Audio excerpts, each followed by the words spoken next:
Bonjour à tous, dans cette vidéo je vais vous présenter une réplique de pistolet automatique, c'est l'OPS Tactical 45, une réplique qui est fabriquée par Golden Eagle et que vous pourrez trouver sur le site Boutique Airsoft Guns pour à peine 100 €, 99,90 € exactement. Et si vous avez des achats à faire sur ce site, eh bien n'oubliez pas qu'en utilisant ce code, eh bien vous pourrez bénéficier d'une réduction de 5% sur votre commande.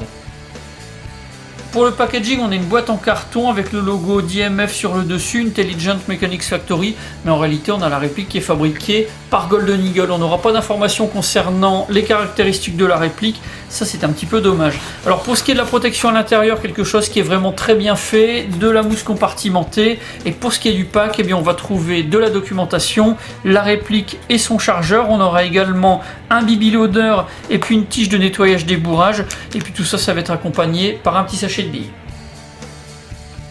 Alors ici on a une réplique du Desert Warrior qui est conçue sur la base d'un Colt 1911. On a une réplique qui est fabriquée en métal avec des plaquettes antidérapantes en ABS. C'est une réplique qui fonctionne au gaz. On va pouvoir utiliser avec du green gas. On a un hop-up qui est réglable. Et puis on a une vitesse annoncée des billes de 0,20 g qui va être de 285 fps. Donc on va pouvoir utiliser la réplique facilement, même à courte portée. On a un poids de 927 g à vide et puis on a une longueur de 205 mm.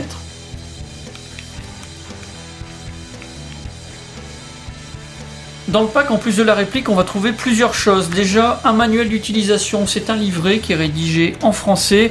On va retrouver des photos, des explications, des schémas. On aura aussi un éclaté technique, c'est quelque chose qui est vraiment bien fait. Ça permettra de comprendre vraiment facilement comment utiliser et entretenir la réplique. On aura également un BB-loader, une tige de nettoyage des bourrages et puis enfin un sachet de billes. Alors le grammage n'est pas indiqué. Moi, je vous conseille de les utiliser uniquement avec des grenades. Alors pour les manipulations, on a quelque chose de vraiment très classique. On va retrouver le bouton d'éjection du chargeur juste ici. Alors quand la réplique est neuve, on a un chargeur qui a tendance à accrocher un petit peu, mais une fois que la réplique sera rodée, eh bien on a le chargeur qui va tomber vraiment très facilement. Ici on a l'arrêtoir de culasse. Quand on tire la dernière bille du chargeur, on a la culasse qui va rester bloquée à l'arrière. Pour la ramener à l'avant, eh bien il suffira simplement de l'enfoncer. Pour ce qui est de la sécurité, on a un cran qui est ambidextre avec une palette qui est assez large, donc on va pouvoir manipuler vraiment très facilement. Ça ne sera manipulable bien sûr que si le marteau est alarmé, ça va bloquer complètement les systèmes de tir. Alors pour ce qui est du levier qui se trouve ici, c'est un levier de sécurité qui est fonctionnel. S'il n'est pas enfoncé, eh bien tout simplement on ne pourra pas tirer, ça va bloquer complètement les systèmes de tir. Il faudra vraiment qu'il soit bien enfoncé pour qu'on puisse tirer. Le chargeur a une capacité de 25 billes. Pour garnir en billes, il va falloir baisser la planchette élévatrice et la maintenir bloquée. Ensuite, on va pouvoir garnir avec le BB-loader ou à la main. Et puis pour charger en gaz, eh bien, on a la valve qui se trouve au talon. Alors ce chargeur, il ressemble vraiment énormément au chargeur du Colt 1911 MEU de chez Tokyo Marui. Comme j'en ai un, j'ai pu faire le comparatif et puis même des essais. Et donc le chargeur du Tokyo Marui, eh bien, il fonctionne parfaitement avec le Golden Eagle. On n'a pas de misfeed et pour ce qui est du gaz, eh bien, on n'a aucune fuite. Par contre, pour ce qui est de l'inverse, utiliser le chargeur du Golden Eagle avec le Tokyo Marui, là on a des problèmes de misfeed et puis également des fuites de gaz. Le hop-up de la réplique est réglable et pour accéder à la molette de réglage, eh bien, il va falloir démonter la culasse. Donc pour ça, on recule la culasse et on va aligner le petit cran de 2001 qui se trouve ici avec le tenon de l'arrêtoir. De cette manière, on va pouvoir libérer l'arrêtoir en lui-même. Et juste ici, on a la petite roue dentée qui va servir à faire les réglages. Pour le remontage, on procède à l'inverse. On repositionne la culasse sur la carcasse, on fait reculer. Alors attention ici à bien renfoncer la petite goupille. Et ensuite, on repositionne l'arrêtoir de culasse.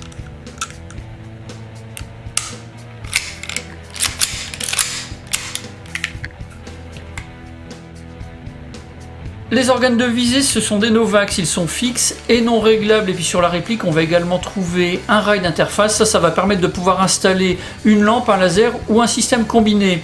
Sur la poignée, on va avoir un anneau. Ça va permettre de pouvoir accrocher une dragonne. Et puis sinon, on va avoir des marquages qui sont vraiment très bien faits. Ils sont gravés dans la masse.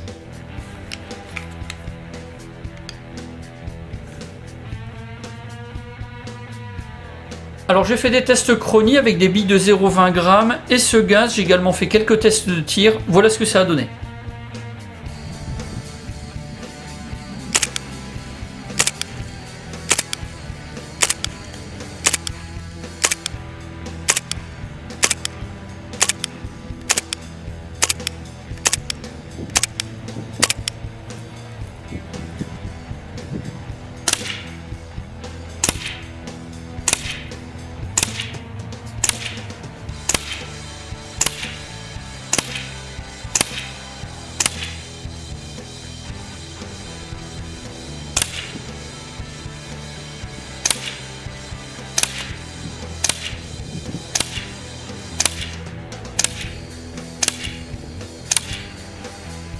Alors voici la dernière cible que j'ai utilisée pour mes tests de tir. Alors là on a une réplique qui n'est pas encore rodée, un hop-up dont les réglages ne sont pas affinés. Je dois dire que c'est quand même très encourageant. On a un rectangle qui fait 133 mm de longueur sur 67 de largeur.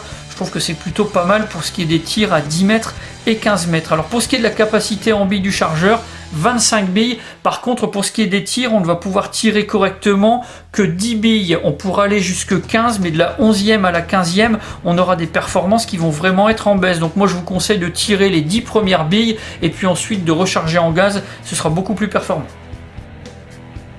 Pour cette réplique, j'ai un avis qui est vraiment très positif. Pour même pas 100 €, on a un pack qui est ultra complet, la réplique et son chargeur, un BB loader et une tige de nettoyage des bourrages. Ça, c'est le matériel de base. On a une réplique de Desert Warrior complètement en métal, très solide. Et puis une fois qu'on aura fait les réglages du hop-up et que la réplique elle sera bien rodée, eh bien on aura quelque chose de vraiment très utile pour pouvoir sortir vraiment facilement les adversaires en cours de partie. Pour ce qui est de la puissance, 285 FPS annoncés. Pour mes relevés, c'était un petit peu moins. Ça va permettre d'utiliser la réplique vraiment très facilement en cours de partie. Donc ça, c'est vraiment parfait.